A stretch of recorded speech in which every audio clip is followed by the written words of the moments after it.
Omoji. Good evening, Tandre. Welcome to Omoji Gems. ఈరోజు మనం బేసిక్గా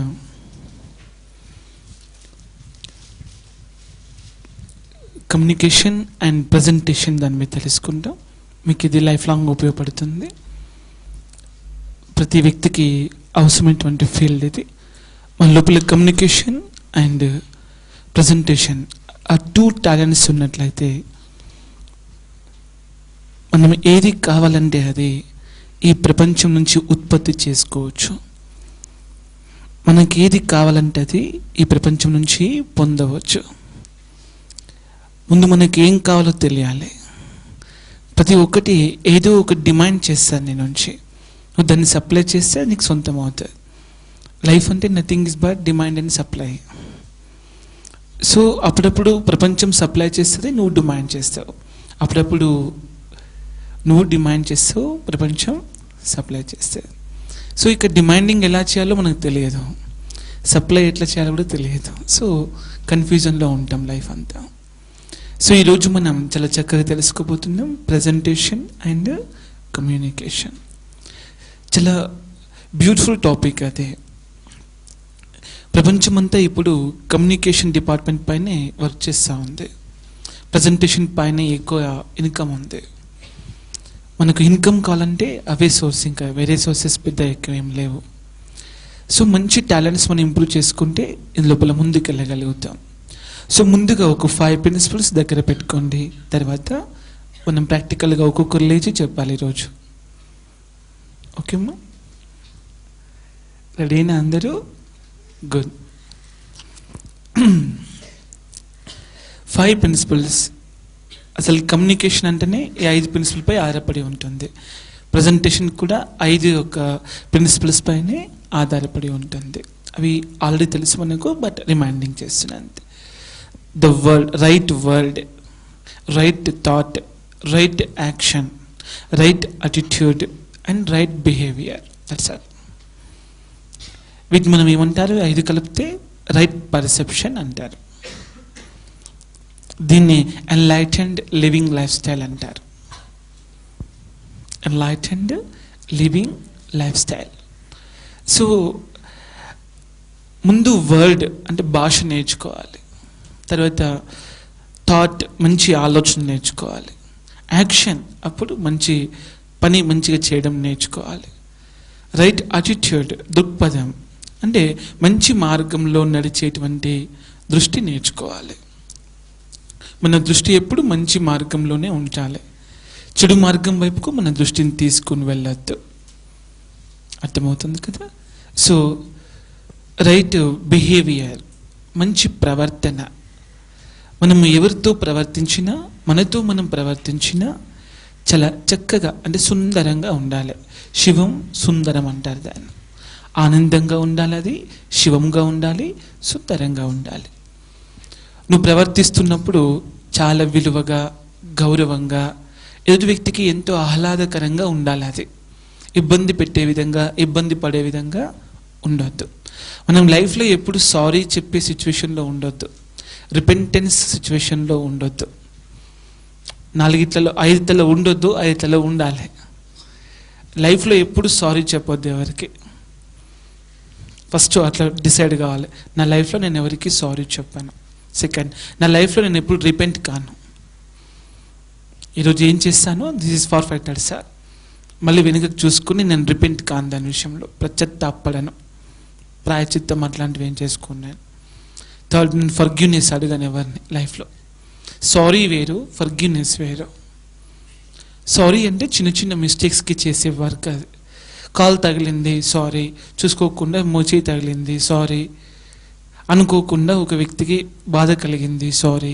బట్ ఫర్గ్యూనెస్ అంటే అర్థం అది కాదు. అంటే నువ్వు కావాలని చేసావు, నీకు తెలుసు అదేమవుతుందో, ఎఫెక్ట్ ఏమి ఇస్తుందో నీకు తెలుసు, రిజల్ట్ ఏమొస్తుందో తెలుసు, అది తప్పని నీకు తెలుసు, అయినా చేసావు. So you must charge the ఫర్గ్యూనెస్. తెలియకుండా చేస్తే సారీ, తెలిసి చేస్తే ఫర్గ్యూనెస్. సో ఫస్ట్ ఏంటి, మనం ఫస్ట్ ఏం చెప్పొద్దు? సారీ చెప్పొద్దు. అంటే చిన్న చిన్న తప్పులు చేయొద్దు, రిపెంట్ కావద్దు. ఎందుకంటే ఈ రోజంతా ఎలా జీవించావో నీ జీవితాన్ని నువ్వే తప్పు అని జడ్జిమెంట్ ఇచ్చుకోవద్దు. ఐఎమ్ రాంగ్ అని నువ్వు జడ్జిమెంట్ ఇచ్చుకోవద్దు, చాలా తప్పు అది. రిపెంట్ అవుతున్నాము అంటే నేను తప్పు అని నేనే డిక్లేర్ చేసుకుంటున్నాను అర్థం అన్నమాట. అలా అర్థం తెచ్చుకోవద్దు. థర్డ్ పాయింట్ ఏంటది? ఫర్గివ్నెస్. ఎవరిని క్షమాపణ అడగొద్దు. క్షమాపణ అడగడం వేరు, మన్నించండి అని అడగడం వేరు. సారీ అంటే మన్నించండి అని తెలుగులో అర్థం. సారీ అంటే మన్నించండి, ఫర్గివ్నెస్ అంటే క్షమించండి. చక్కని అర్థాలు అవి. సో మనకి నాలుగో విషయం ఏంటంటే ఎక్కడ కూడా మనము ఇంకొక వ్యక్తికి లోబడి ఉండవద్దు, బెండ్ కావద్దు.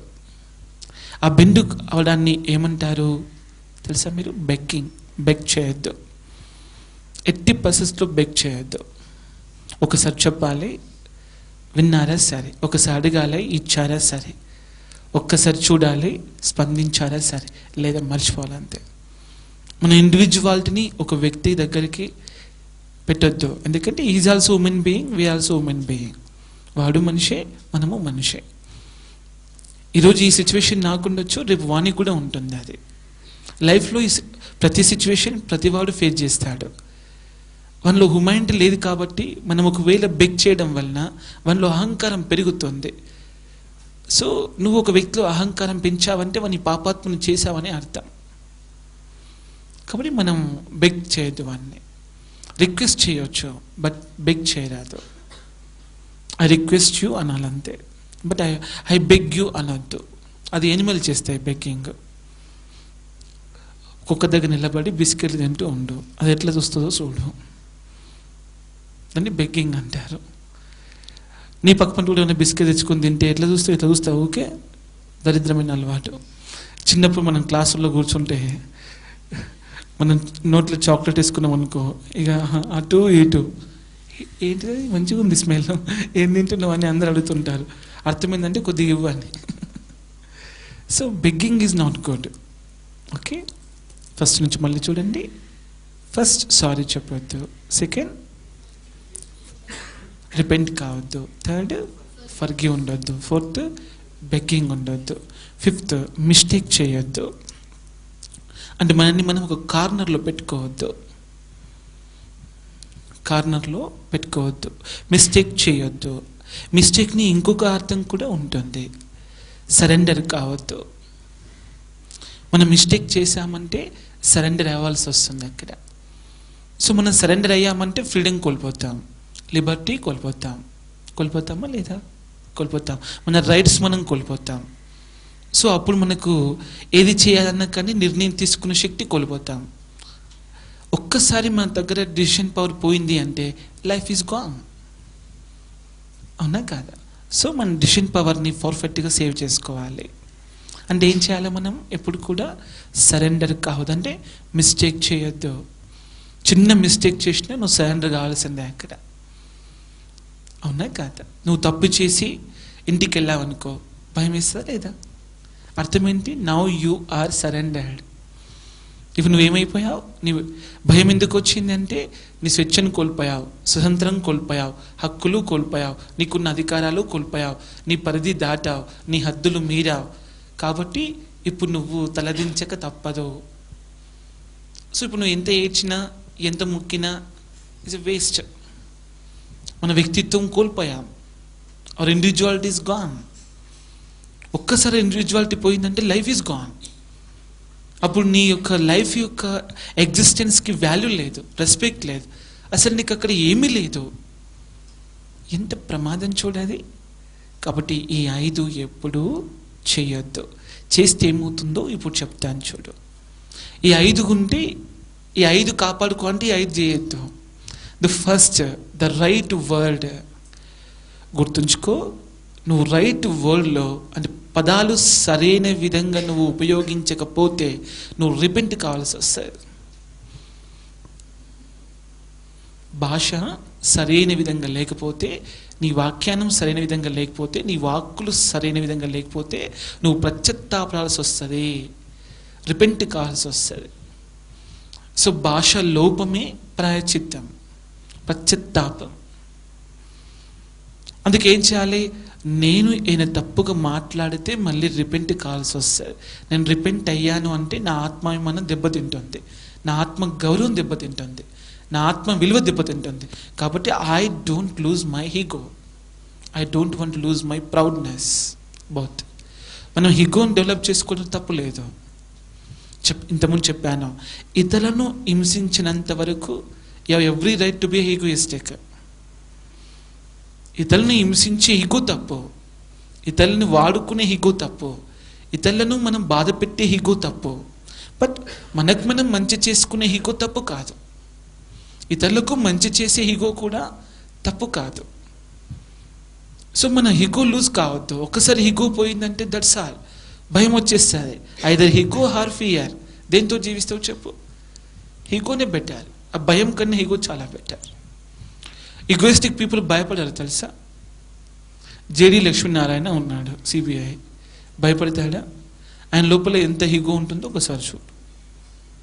కావలసినంత ప్రౌడ్నెస్, కావలసినంత ఈగో ఉంటుంది. ఆయన ఈగో ప్రొఫెషన్ యొక్క రైట్స్ మీద ఉంటుంది. ఆయన చేసే వృత్తిని ఈగోయిస్టిక్గా చేస్తాడు, లేకపోతే జస్టిస్కి అర్థం లేదు. మనం ఏదైనా ఒక జస్టిస్ చేయాలి అన్నప్పుడు ఈగోయిస్టిక్గా ఉండాల్సిందే. నా ఈగో దేని మీద? న్యాయబద్ధంగా ఉంటాను, నీతిబద్ధంగా ఉంటాను, నిజాయితీగా ఉంటాను, మానవత్వంగా ఉంటాను, మంచియే చేస్తాను, సత్యంగా ఉంటాను, ధర్మబద్ధంగా ఉంటాను, నా జాతి, నా దేశం, నా యొక్క మనుషులు, నేను. ఈ గర్వం ఉండాలి కదా లోపల.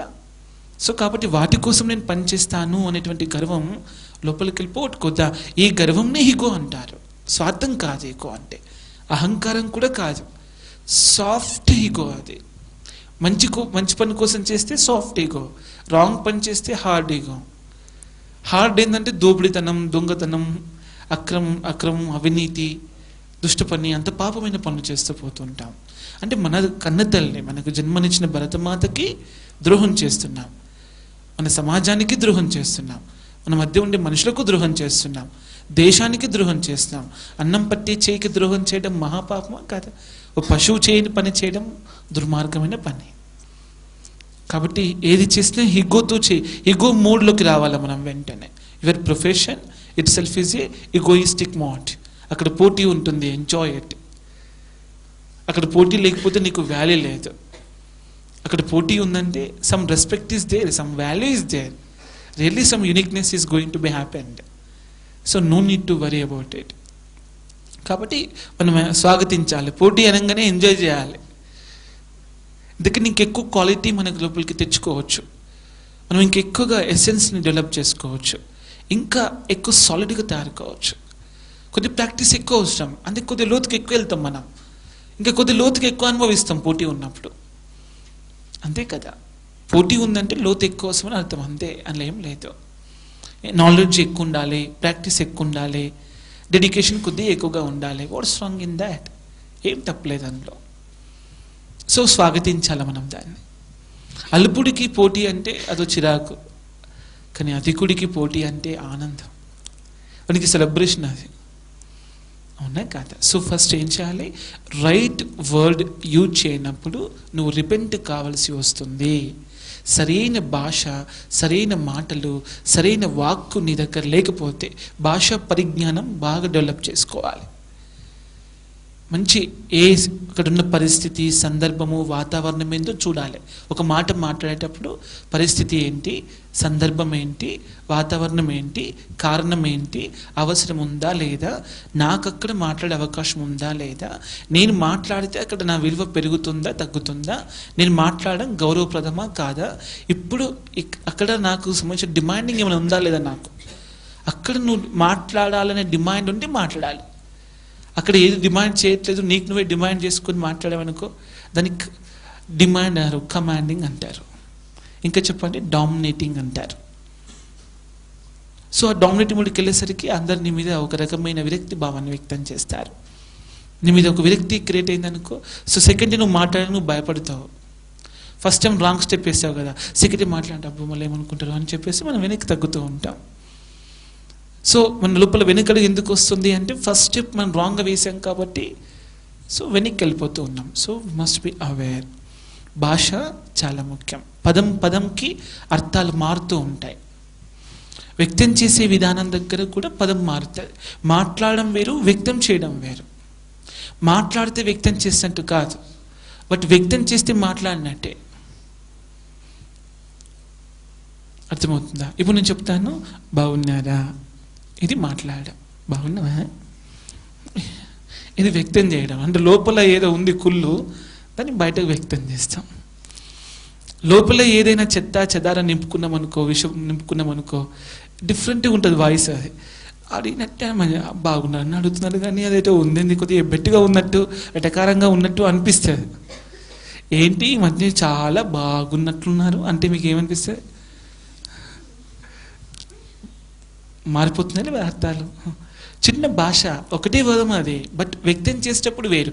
సామాన్యంగా మాట్లాడడం అంటే బాగున్నారా, ఇస్ దట్ సార్. బట్ ఒక వ్యక్తత అనేది మనం అందులో జోడించినప్పుడు, దాన్ని కొద్దిగా హై పవర్ లోడ్ చేసినప్పుడు, అందులో లేకుంటే దాని లోపల మంచి బుల్లెట్స్ ఎక్కువగా లోడ్ చేసినప్పుడు, వాళ్ళకి కరెక్ట్గా మనం గన్ పెట్టి పేల్చేటప్పుడు వాళ్ళు బాగా వ్యక్తీకరణ బాగా తెలిసిపోతూ ఉంటుంది. బాగున్నారా అన్నప్పుడు, లేదా బాగున్నావా, ఇంకొక వణుకుతారు. బాగున్నావా ఎక్కడ ఉంటుంది అక్కడ. ఇప్పటిదాకా బాగానే ఉన్నా కానీ అడిగినాకనే బాగాలేని చెప్పాల్సి వస్తుంది అక్కడ. అంటే కోపము, ద్వేషము, ఈర్ష్య, అసూయలు, రాగాలు, వాడికి ఉండేటువంటి మన మీద ఉండే వ్యతిరేకత, ఆ పదాల్లో సాఫ్ట్నెస్ తగ్గిపోతూ ఉంటాయి. సాఫ్ట్గా మాట్లాడమంటే ఇట్ ఈస్ ఎ హ్యూమానిటీ. అది అలా ఎంత హార్డ్గా ఉంటే అంత రాక్షసత్వం అన్నమాట. అది వాడు చాలా cruel person, cunning person, clever person. So మనం కొద్దిగా జాగ్రత్త పడాలి. సాఫ్ట్గా మాట్లాడితే మన చెవులకు ఇంపుగా ఉందనుకో, తెలుసు రైట్, మ్యూజిక్ లాగా ఉండాలి మనం మాట్లాడుతుంటే, అది రైట్ అన్నమాట. నువ్వు భాష ఎట్లా ఉపయోగించాలి, శృతిలయబద్ధంగా ఉపయోగించాలి. ఒక పాటలాగా ఉండాలి నీ భాష, అది పర్ఫెక్ట్గా మ్యాచ్ అవుతుంది. ఇక అది కాక నవరస భరితంగా, భయానకంగా, బీభత్సంగా ఇలా ఉందని చెప్పడం చాలా కష్టం మనకి అది. సో తప్పుడు భాషను ఉపయోగించినప్పుడు, తప్పుడు వాక్యాలు ఉపయోగించినప్పుడు నువ్వు పశ్చాత్తాపపడతావు. తప్పించుకుని ఎంత పారిపోయినా ఏదో ఒక రోజు ఎవరో ఒకరి దగ్గర నీ భాష నిన్ను దోషిగా నిలబెట్టి అక్కడ క్షమాపణలు అడిగిపిస్తుంది. అప్పుడప్పుడు నీ చెంపలు పలగొట్టిస్తుంది, వీపు పలగొట్టిస్తుంది, డబ్బును నష్టం చేస్తుంది, నీ గౌరవాన్ని పోయేలా చేస్తుంది, నీకు నీ ఉన్న స్థాయి నుంచి కిందికి పడిపోయేలా చేస్తుంది, దిగజారిపోవాల్సి వస్తుంది. మనం మన నుంచి బయటకు కూర్చున్న దానికి మనం జవాబు చెప్పాలా. ఈ దుస్థితి అంటే అర్థం అది.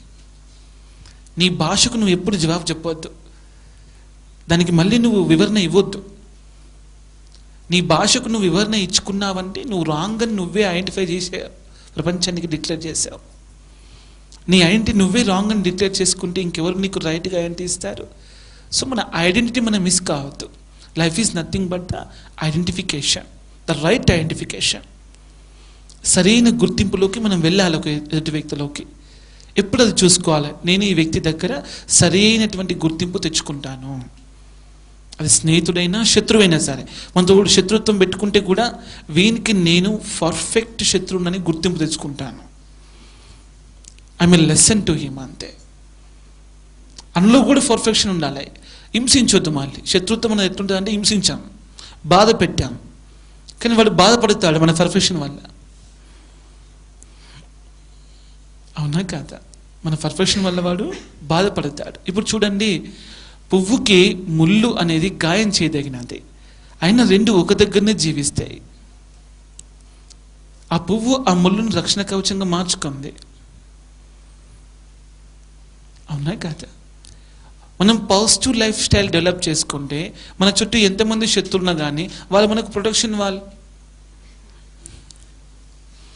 అవునా కాదా? మనలో నెగిటివ్ అటిట్యూడ్ ఉందనుకో, నెగిటివ్ థాట్స్ ఉన్నాయనుకో, నెగిటివ్ లైఫ్ స్టైల్ ఉందనుకో, మన చుట్టూ పువ్వులు ఉన్నా కానీ అది మనకు ముళ్ళే, చాలా ప్రమాదం. సో అందుకే భాష మీద పట్టు. ఈరోజు మనం కమ్యూనికేషన్ అండ్ ప్రజెంటేషన్లో చెప్తున్నాను. భాషకు విలువ ఎక్కడ దొరుకుతుంది అంటే అందులో ఎటువంటి యొక్క అసభ్య జాలం, అసభ్యంగా మాట్లాడ